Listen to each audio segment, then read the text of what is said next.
د طالبانو له بیا واکمنېدو 15 کاله تیر شول، خو د نړیوال مشروعیت پوښتنه لا هم پر خپل ځای ده. د افغانستان پخوانی ولسمشر حامد کرزي وایي د طالبانو د رسمیت پیژندنې لپاره باید تر هر څه وړاندې د ښځو او نجونو پر وړاندې محدودیتونه پای ته ورسیږي.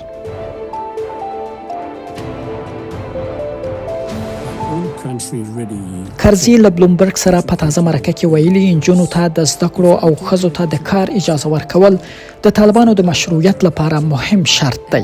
As a father, it is my responsibility to provide them the best education, especially to girls. کرزي وایي دا یوازې د غوښتنه نه ده. ملګري ملتونه او نړیواله ټولنه هم له طالبانو غوښتي چې د ښځو او نجونو پر وړاندې محدودیتونه باید پای ته ورسیږي. خو د افغانستان د راتلونکي په اړه د کرزي پیغام یوازې تر نړیوال مشروعیت محدود نه دی. هغه د داسې یو بهیر غوښتنه کوي چې افغانان پکې سره راټول شي، د هیواد د راتلونکي په اړه ګډه پریکړه وکړي او ټول وګړي پکې ځان شریک احساس کړي. Why should we be the only country in the world fighting it out?